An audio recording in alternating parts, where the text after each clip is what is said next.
Leader of opposition Sunil Sharma इस वक्त मेरे साथ मौजूद है। सर, आपको क्या लगता है कि क्यों महाराजा हरि सिंह जी के बारे में तनाव क्रिएट हो जाता है?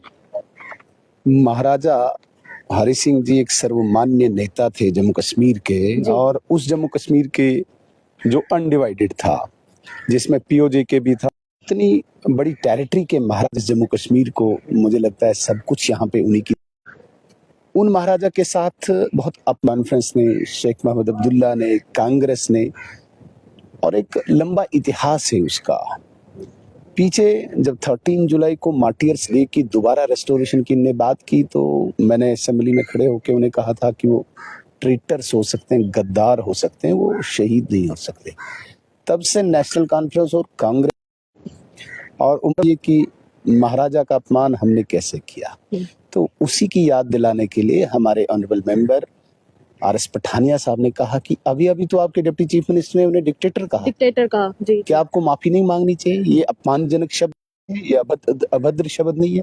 इस पे फिर मिर्ची लग गई उनको। 16 साल, और उस बिल्डिंग को भी बेच डाला इस नेशनल कॉन्फ्रेंस ने, जो मुंबई के मालाबार हिल्स में थी। वो भी अपमान किया, उस भवन के साथ अपमान किया। तो वही याद दिलाई थी आज पठानिया साहब ने, जिससे इनको बुरा लगता है। लेकिन भगवान के बाद जम्मू कश्मीर की जनता आज भी रहेंगे, हमारे दिलों में हमेशा रहेंगे।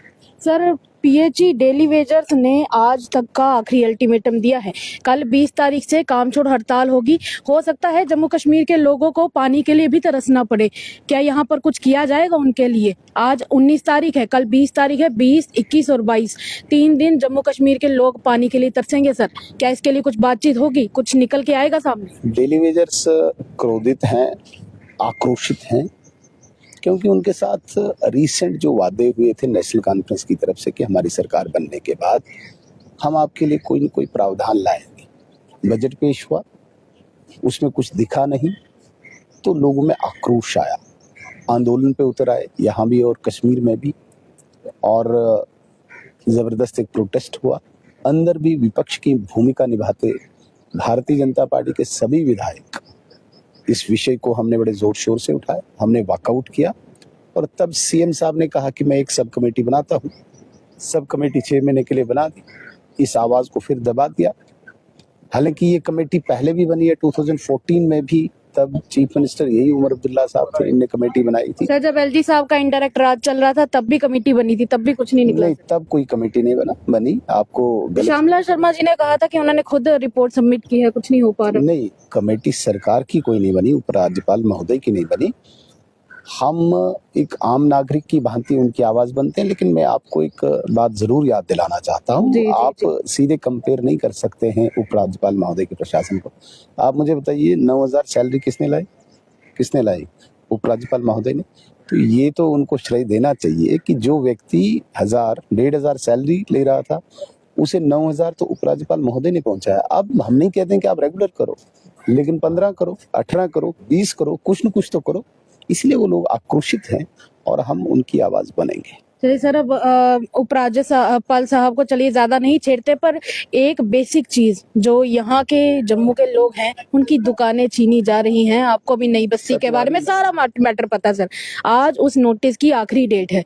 अब लोग इंतजार में बैठे हैं कि चलिए और कुछ नहीं, कम से कम उस नोटिस की डेट को ही एक्सटेंड कर लिया जाए। क्या उसके ऊपर कुछ होगा? जी मैम, हमने इस इश्यू को सदन में भी उठाया। जी। और फिर एक कमेटी हमारी बनी, आदरणीय श्यामलाल शर्मा, आदरणीय सलाथिया साहब, आदरणीय डॉक्टर नरेंद्र सिंह जी और आदरणीय विक्रम रंधावा जी, जिनको मैंने निवेदन किया था कि आप सीएम साहब से भी मिलें, क्योंकि फाइल वहां पे लंबित थी। सीएम से भी मिलना हुआ, कुछ क्वेरीज लगी थी। कल उस फाइल को दोबारा से प्रिंसिपल सेक्रेटरी फाइनेंस से चर्चा हुई है। मुझे लगता है कि 1-2 दिन में उनका आउटकम आएगा। जिस चंद्रभागा अपार्टमेंट में उनकी रिप्लेसमेंट देखी गई है, और एलजी महोदय ने तब उनको आश्वासन भी दिया था, उसी बात को हमने अभी भी माना है कि ये सरकार उसी अपार्टमेंट्स में इनको शिफ्ट करेगी बिफोर डेमोलिशन देयर स्ट्रक्चर्स। और हम उनको आश्वस्त करते हैं कि उनके स्ट्रक्चर्स को डेमोलिश नहीं होने देंगे तब तक, जब तक न उनको सूटेबल अप्रोप्रिएट वहाँ पे स्ट्रक्चर मिले। सर लोग तो वहां पर कह रहे हैं कि हमें विश्वास नहीं है और वो लोग भूख हड़ताल पर बैठ चुके हैं उनका। और इनफैक्ट मैं तो बात करूंगी कि भारतीय जनता पार्टी के ही मेंबर पवन जी उनके साथ बैठे हैं। उन्होंने कहा है कि लोगों की बात भारतीय जनता पार्टी जरूर उठाएगी। तो क्या लगता है कि वो जो 1-2 दिन की आप बात कर रहे हैं क्या वो 1-2 दिन काफी होंगे उन लोगों के लिए? देखिए, ये तो सरकार स्पष्ट करेगी, लेकिन भारतीय जनता पार्टी पूरे जोर शोर से उनके साथ है।